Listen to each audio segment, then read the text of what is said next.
Baru-baru ini pemerintah distrik Xiao yang di Provinsi Hubei, China, mengeluarkan pemberitahuan sanksi yang menerapkan 9 hukuman kepada seorang pemuda yang menolak untuk melaksanakan wajib militer. Sesuai dengan pasal pendaftaran tahun 2023, target pendaftaran di kota-kota kecil di utara China akan dimulai dengan pengangguran yang di PHK dan lulusan sarjana. Menurut laporan China pada tanggal 8 Februari, pemerintah distrik Xiao yang di Provinsi Hubei, China, telah mengeluarkan pemberitahuan tentang sanksi untuk Zhang Jiaho, seorang pemuda yang menolak untuk melaksanakan wajib militer. Zhang Jiaho secara sukarela mendaftar di militer pada musim gugur 2022. Namun tidak lama setelah mendaftar, dia berkali-kali mengajukan pengunduran diri karena tidak bisa beradaptasi dengan pekerjaan dan kehidupan di militer. Meskipun dia diedukasi dan diajak untuk melanjutkan dinas militer, dia tetap menolak. Akhirnya, namanya dihapus dari daftar dinas militer dan kembali ke kampung halamannya. Sanksi untuk Zhang Jiaho termasuk denda sekitar $5.040 atau sekitar 34.584 yuan. Selain itu, dia tidak diizinkan untuk melamar pekerjaan sebagai pegawai negeri, dipekerjakan oleh perusahaan besar atau organisasi negara, atau menjadi anggota partai. Selama 2 tahun sejak tanggal pengumuman, Zhang juga tidak diizinkan untuk mengajukan prosedur izin usaha, mendapatkan dukungan kebijakan kredit preferensial, bepergian ke luar negeri, mendaftar untuk studi ulang, atau menjadi penerima subsidi kesulitan perumahan terjangkau, dan dukungan lainnya. Selain itu, dia juga akan dicatat dalam catatan kredit buruk dan diawasi oleh pihak berwenang selama 2 tahun.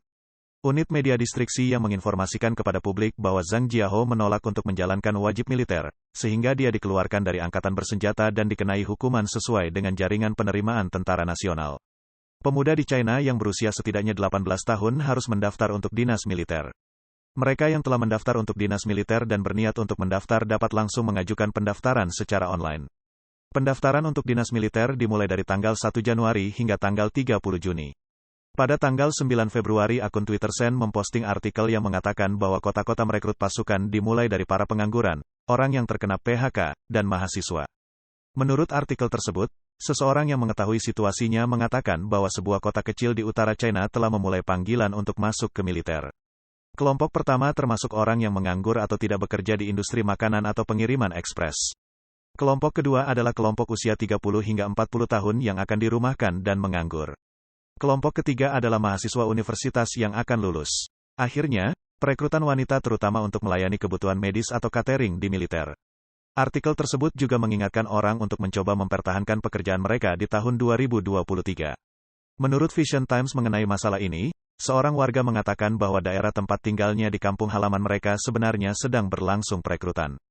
Saya telah menerima 5 panggilan dari kantor pelayanan militer dalam sebulan terakhir. Saya dipanggil dan diminta untuk menjalani pemeriksaan medis. Saya seorang mahasiswa yang akan lulus dan sangat bingung. Kebanyakan kerabat saya ada di utara. Tahun ini ketika saya pulang, saya melihat perintah untuk mendaftar ke militer.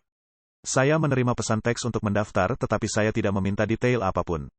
Beberapa orang mengatakan bergabung dengan militer membutuhkan makanan dan kamar barak, kecuali tentara tersebut dikirim ke Ukraina setelah masa pelatihan singkat, ini adalah tidak mungkin. Dapatkah ini mengurangi tingkat pengangguran? Kas negara sudah kosong, bagaimana cara membesarkan tentara? Maka sepertinya pertempuran di Selat Taiwan benar-benar harus dilakukan. Ini sangatlah palsu. Sekelompok orang berusia 30-40 tahun punya keberanian untuk mengangkat senjata. Menurut pengumuman pendaftaran dinas militer 2023 di kota Dojing di situs web resmi kota Yuhuang, Provinsi Zhejiang, dalam beberapa tahun terakhir, perguruan tinggi dan universitas telah menuntut mahasiswa baru untuk menyediakan sertifikat dinas militer warga negara saat penerimaan. Jika tidak, mereka tidak akan memproses prosedur penerimaan. Selain itu, mereka yang belum mendaftar dinas militer dibatasi untuk memperoleh izin usaha, bepergian ke luar negeri, dan melamar posisi publik.